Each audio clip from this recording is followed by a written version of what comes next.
बहुत समय पहले की बात है। एक छोटे से गांव के पास एक साफ सुथरी नदी बहती थी। उस नदी में बड़ी बड़ी मछलियाँ, केकड़े और कछुए रहते थे। गांव के लोग उसी नदी से पानी भरते थे और मछुआरे रोज वहां मछलियाँ पकड़ने आते थे। नदी के किनारे एक बड़ा सा पीपल का पेड़ था।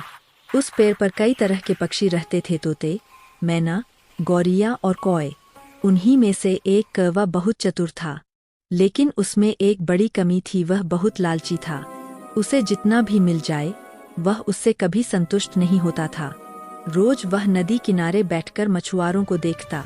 मछुआरे जाल डालते और थोड़ी ही देर में दर्जनों मछलियां पकड़ लेते। यह देखकर कौवे को जलन होती। वह सोचता, मैं दिन भर मेहनत करता हूँ, तब जाकर 2-4 मछलियाँ मिलती है। अगर मैं मछुआरे की टोकरी से मछली चुरा लूँ तो बिना मेहनत पेट भर सकता हूँ। धीरे धीरे लालच उसकी आदत बन गया। जब भी मछुआरे मछलियों की टोकरी पास रखकर बैठते, मौका देखकर कौवा 1-2 मछलियाँ उठा ले जाता। शुरू में मछुआरों को लगा कि कोई बिल्ली या नेवला मछलियाँ चुरा रहा है, लेकिन बाद में उन्हें समझ आ गया कि यह काम उसी लालची कौवे का है। एक दिन एक बूढ़ा मछुआरा बोला, यह कौवा दिन-ब-दिन बहुत ढीठ होता जा रहा है।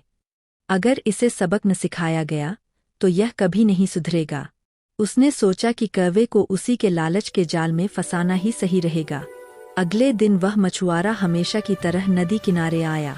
उसने जाल डालकर मछलियां पकड़ी और टोकरी में रख दी। लेकिन इस बार उसने टोकरी को कपड़े से ढक दिया और ऊपर एक बड़ी मोटी मछली खुली छोड़ दी। पेड़ पर बैठा कौवा यह सब देख रहा था। उसकी आंखें चमक उठीं। वाह, कितनी बड़ी मछली है! अगर यह मुझे मिल जाए तो पूरे दिन मजे से खाऊंगा। बिना सोचे समझे वह नीचे झपटा और मछली पर बैठ गया। जैसे ही उसने चोंच मारी, मछुआरे ने तुरंत कपड़ा हटाया और कौवे को पकड़ लिया। कौवा जोर जोर से फड़फड़ाने लगा, मुझे छोड़ दो, मुझसे गलती हो गई, अब कभी चोरी नहीं करूंगा। मछुआरे ने कहा, लालची कौवे, तुझे सबक सिखाना जरूरी है। तू बार बार चोरी करता रहा और कभी नहीं सुधरा। मछुआरा उसे मारना नहीं चाहता था, इसलिए उसने उसके पंखों के कुछ पर काट दिए ताकि वह उड़ न सके, और फिर उसे छोड़ दिया। कौवा जमीन पर गिर पड़ा। अब वह ठीक से उड़ भी नहीं सकता था।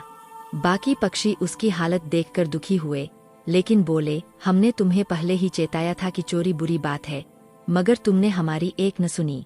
यह तुम्हारे लालच का परिणाम है। अब कौवे को अपनी गलती का एहसास हुआ। वह सोचने लगा, अगर मैं मेहनत से मिली थोड़ी मछलियों में ही संतोष कर लेता तो आज यह दिन न देखना पड़ता। मेरा लालच ही मेरी दुर्दशा का कारण बना। समय बीतता गया। धीरे धीरे उसके पंख फिर से निकल आए, लेकिन अब उसने कभी चोरी नहीं की। वह अपनी मेहनत से जितनी मछली पकड़ पाता उसी में संतोष करने लगा। नीति: लालच इंसान को हमेशा संकट में डालता है। जो मिला है उसी में संतोष करना ही सच्ची बुद्धिमानी है।